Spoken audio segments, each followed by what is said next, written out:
चिराग पासवान के जीजा अरुण भारती का बड़ा बयान। बिहार एनडीए में 40 सीटों पर विधानसभा चुनाव लड़ेगी लोजपा रामविलास। जी हां, बिहार एनडीए में हो गया सीट बंटवारा। हर जिले में विधानसभा चुनाव लड़ेगी चिराग पासवान की पार्टी लोजपा। अरुण भारती के बयान से शुरू हो गई चुनावी चर्चा।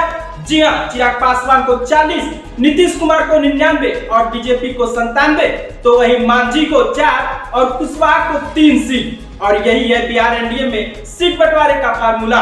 और यही नहीं, चिराग पासवान ने बीजेपी और जेडीयू के कई सिटिंग सीटों पर भी दावा ठोका है, जैसे रुपौली विधानसभा, गोविंदगंज विधानसभा, बेलदौर विधानसभा, सिकंदरा विधानसभा, बछवाड़ा विधानसभा, सोनबरसा विधानसभा, सकरा विधानसभा, हरनौत विधानसभा, बरबीघा विधानसभा, इमामगंज विधानसभा और मटियानी विधानसभा सीट। ये सभी एनडीए की मजबूत और जीती हुई सीटें हैं। और यहाँ चर्चा ये भी है कि 2025 विधानसभा चुनाव के बाद अगर एनडीए की सरकार बनी तो लोजपा से अरुण भारती डिप्टी सीएम बनेंगे और बिहार के सिकंदरा विधानसभा सीट से अरुण भारती चुनाव भी लड़ेंगे और चिराग पासवान भी विधानसभा चुनाव लड़ेंगे।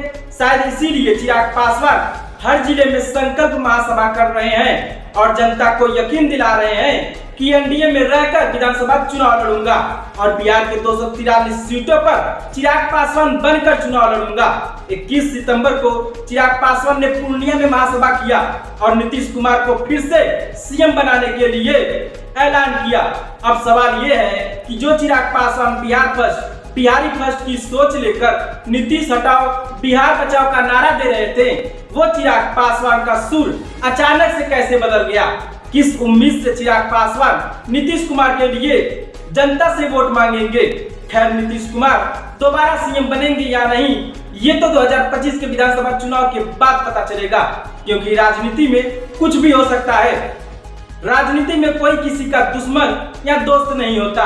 खैर, आइए जानते हैं वो सीटें जहां चिराग पासवान यानी लोजपा के प्रत्याशी चुनाव लड़ेंगे। इनमें कई सारी आरजेडी की जीती हुई सीटें हैं, जैसे ओबरा विधानसभा, सिवान विधानसभा, अरवल विधानसभा, कसबा विधानसभा, कदवा विधानसभा, एकमा विधानसभा, चकाई विधानसभा, महनार विधानसभा, दानपुर विधानसभा, राजापाकर विधानसभा, शेखपुरा विधानसभा, गायघाट विधानसभा, महुआ विधानसभा, तेघरा विधानसभा, लौकहा विधानसभा, मोरवा विधानसभा, डेहरी विधानसभा और भी कई सीटें हैं। ये वो सीटें हैं जहां चिराग पासवान के बगावत करने की वजह से आरजेडी को जीत मिली थी और चिराग पासवान की लोजपा के प्रत्याशी दूसरे स्थान पर थे और एनडीए तीसरे स्थान पर पहुंच गई थी। लेकिन क्योंकि अब चिराग पासवान एनडीए के साथ हैं, इसलिए आरजेडी का जीतना मुश्किल है। वैसे तेजस्वी यादव की आरजेडी से भी ब्रेकिंग न्यूज आया है।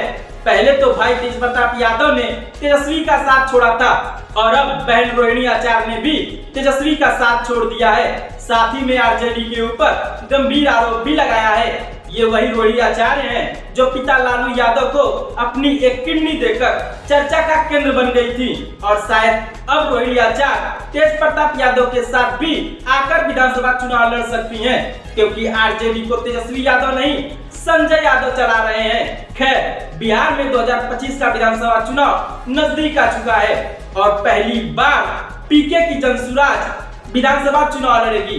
बिहार की जनता को एक नया विकल्प मिलने जा रहा है। पीके ने बिहार के 243 सीटों पर विधानसभा चुनाव लड़ने का ऐलान किया है और चिराग पासवान की लोजपा 40 सीटों पर चुनाव लड़ने जा रही है। दोनों अच्छे दोस्त हैं और लोजपा चाहती है कि चिराग पासवान सीएम बने, इसलिए चुनाव के बाद खेला भी हो सकता है।